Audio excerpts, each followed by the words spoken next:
Selamat pagi Ibu dosen, saya Ertin Sofian dari Prodi PAUD akan membacakan tugas ujian akhir semester untuk mata kuliah Manajemen Pendidikan Anak Usia Dini dengan dosen pengampu Ibu Dr. Anda Hajah Suhartini Si MPD.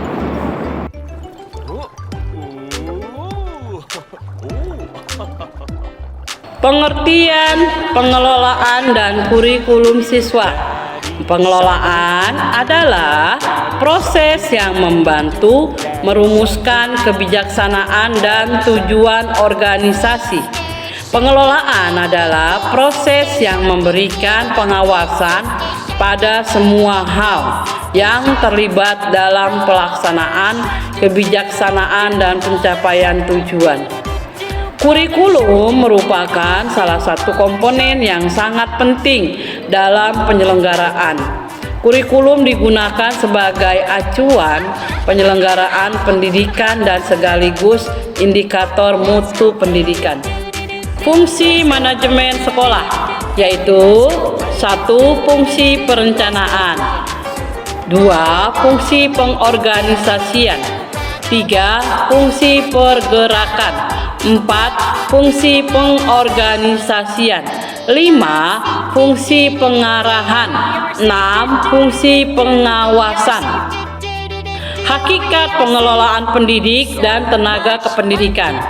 Pendidik dalam ketentuan umum Undang-Undang Sisdiknas, pendidik adalah tenaga kependidikan yang berkualitas sebagai guru, dosen, konselor, pamong belajar, widya suara, tutor, instruktur, fasilitator, dan sebutan lain yang sesuai dengan kekhususannya, serta berpartisipasi dalam penyelenggaraan pendidikan atau menurut Anwar Arifin 2003.235 Al-Ajiz Ramayulis 2002.288 menjelaskan bahwa pendidik adalah orang yang bertanggung jawab dalam menginternalisasikan nilai-nilai religius dan berupaya menciptakan individu yang memiliki pola pikir ilmiah dan pribadi yang sempurna. Tenaga pendidik adalah guru adalah salah satu sumber belajar bagi KBM tingkat dasar. Kualitas guru akan menentukan keberhasilan KBM pada setiap instansi pendidikan di sekolah.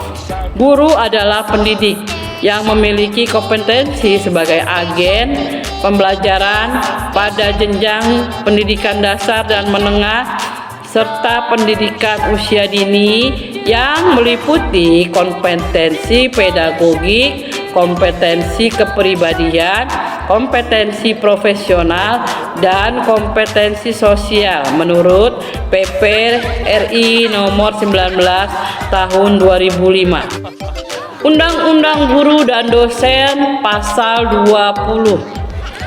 Pertama, merencanakan pembelajaran, melaksanakan proses pembelajaran yang bermutu, serta menilai dan mengevaluasi hasil pembelajaran. Kedua, meningkatkan dan mengembangkan kualitas akademik dan kompetensi secara berkelanjutan, sejalan dengan perkembangan ilmu pengetahuan, teknologi, dan seni.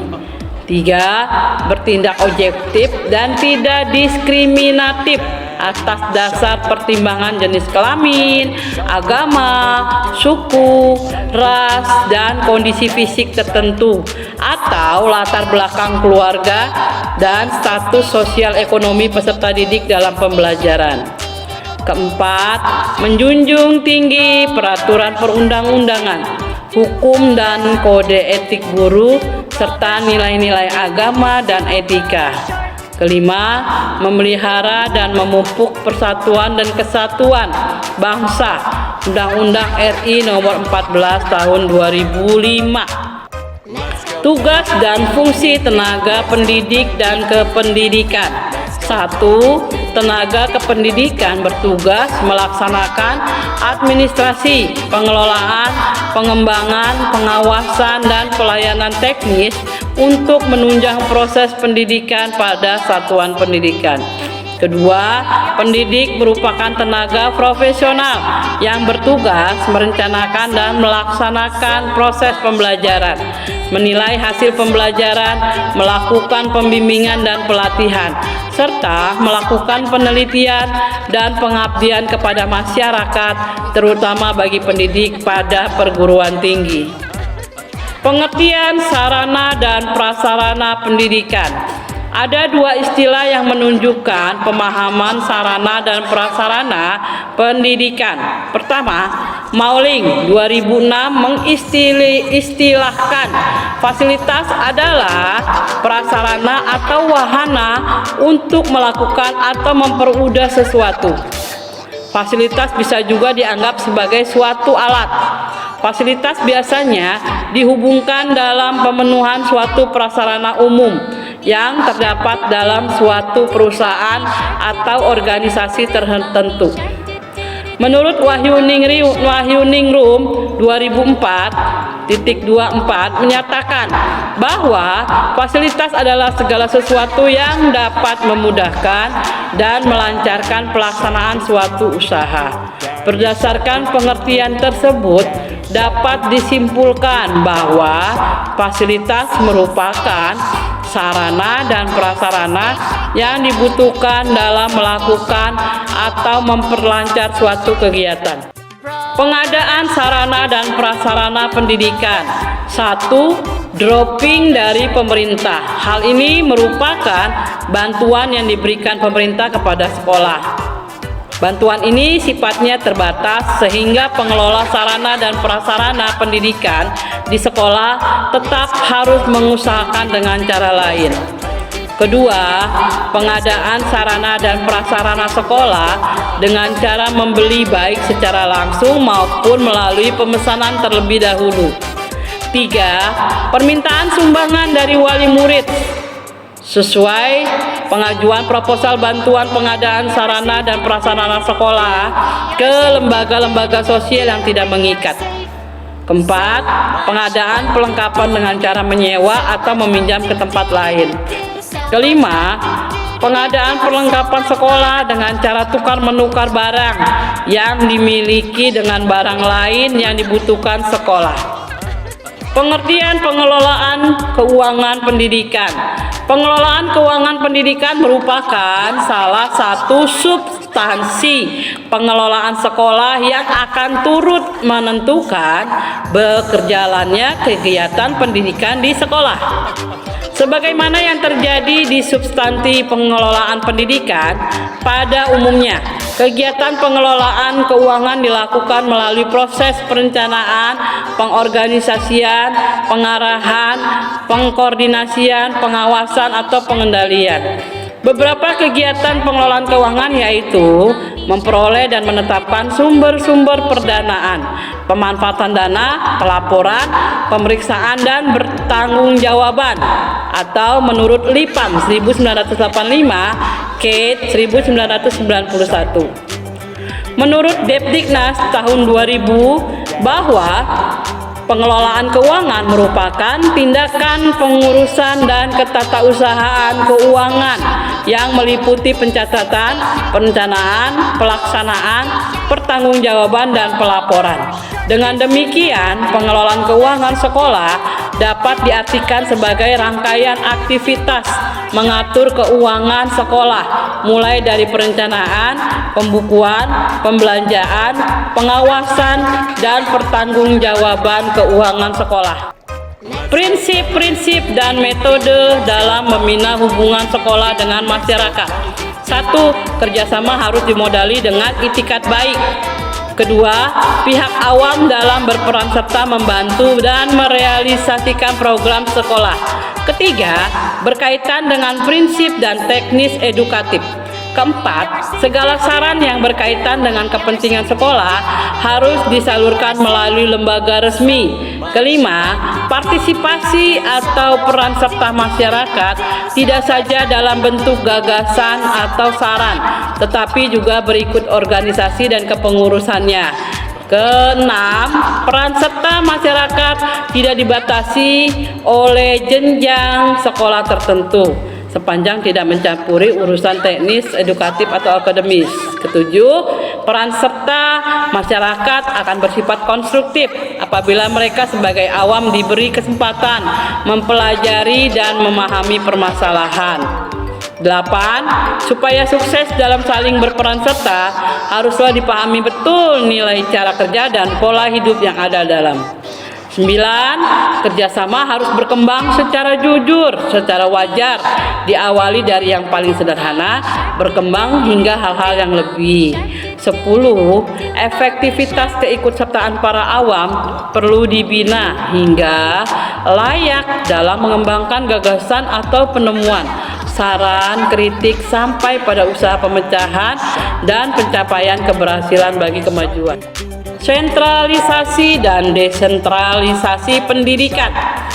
Sentralisasi adalah memusatkan seluruh wewenang sejumlah kecil manajer atau yang berada di posisi puncak pada suatu struktur organisasi. Sentralisasi banyak digunakan pada pemerintahan lama di Indonesia sebelum adanya otonomi daerah. Sedangkan desentralisasi secara sederhana didefinisikan sebagai penyerahan kewenangan atau sebagai pengalihan tanggung jawab, kewenangan, dan sumber-sumber daya atau dana, manusia, dan lain-lain dari pemerintah pusat ke pemerintah daerah, baik mengenai politik pelaksanaannya, perencanaan, dan pelaksanaannya maupun mengenai segi pembiayaannya. Perangkat pelaksanaannya adalah perangkat daerah itu sendiri. Hakikat sentralisasi dan desentralisasi dikeluarkannya Peraturan Pemerintah Nomor 17 Tahun 2005 tentang perubahan atas PP Nomor 6 Tahun 2005 tentang pemilihan dan pemberhentian kepala daerah dan wakil kepala daerah membawa Indonesia pada titik di mana masalah peran pusat dan daerah masuk kembali pada wacana publik. Sentralisasi dan desentralisasi sebagai bentuk penyelenggaraan negara adalah persoalan pembagian sumber daya dan wewenang. Pembahasan masalah ini sebelum tahun 1980-an terbatas pada titik perimbangan sumber daya dan wewenang yang ada pada pemerintah pusat dan pemerintahan di bawahnya. Dan tujuan baik dari pertimbangan ini adalah pelayanan negara terhadap masyarakat. Pengertian manajemen berbasis sekolah. Secara umum, manajemen peningkatan mutu berbasis sekolah atau MBMBS dapat didefinisikan sebagai model manajemen yang memberikan otonomi lebih besar kepada sekolah dan mendorong pengambilan keputusan partisipasi yang melibatkan secara langsung semua warga sekolah, guru, siswa, kepala sekolah, karyawan, orang tua siswa, dan masyarakat untuk meningkatkan mutu sekolah berdasarkan kebijakan pendidikan nasional. Lebih lanjut, istilah manajemen sekolah kerap disandingkan dengan istilah administrasi sekolah. Berkaitan dengan itu, terdapat 3 pandangan berbeda. Pertama, mengartikan administrasi lebih luas daripada manajemen. Manajemen lebih luas dibanding administrasi. Dan ketiga, yang menganggap bahwa manajemen identik dengan administrasi berdasarkan fungsi pokoknya. Istilah manajemen dan administrasi mempunyai fungsi yang sama, yaitu merencanakan atau planning, mengorganisasikan atau organizing, mengarahkan atau directing, mengkoordinasikan atau coordinating, mengawasi atau controlling, dan mengevaluasi atau evaluation.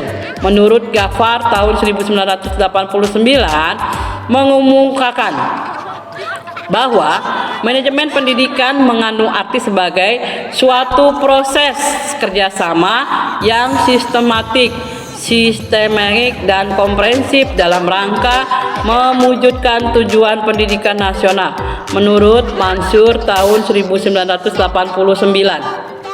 Pengertian supervisi pendidikan.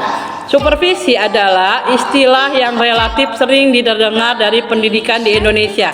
Karena itu perlu uraian secara lengkap tentang pengertiannya yang akan dilihat dari 3 sudut pandang, yaitu dari sudut etimologis, morfologis, dan semantik. Secara morfologi, supervisi berasal dari 2 kata bahasa Inggris, yaitu super dan vision. Super berarti di atas dan vision berarti melihat. Dalam arti kegiatan yang dilakukan oleh atasan, orang yang berprofesi di atas pimpinan terhadap hal-hal yang ada di bawahnya. Supervisi juga merupakan kegiatan pengawasan, tetapi sifatnya lebih human, manusiawi. Kegiatan supervisi bukan mencari-cari kesalahan, tetapi lebih banyak mengandung unsur pembinaan agar kondisi pekerjaan yang sedang disupervisi dapat diketahui kekurangannya, bukan semata-mata kesalahannya, untuk dapat diberitahu bagian mana yang perlu diperbaiki.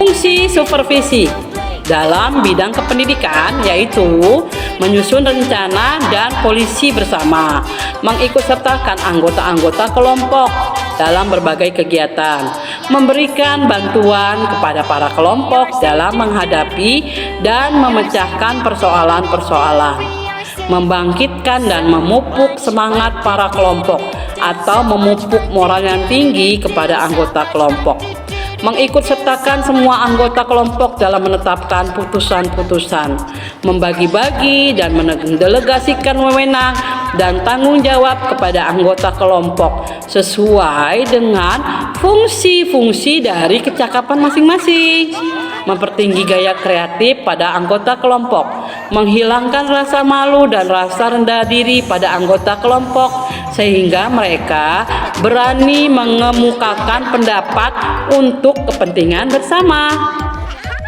Teknik supervisi yaitu kunjungan dan observasi kelas.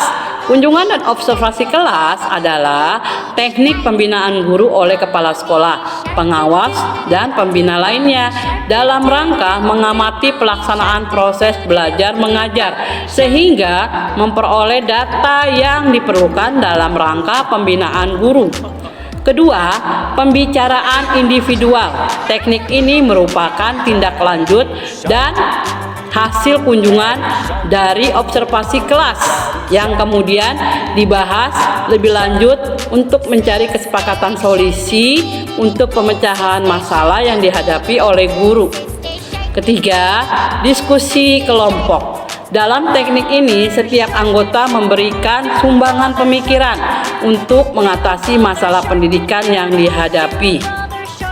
Demikian makalah yang telah saya buat atas kerjasama dan perhatian Ibu dosen. Saya Ertin mengucapkan terima kasih.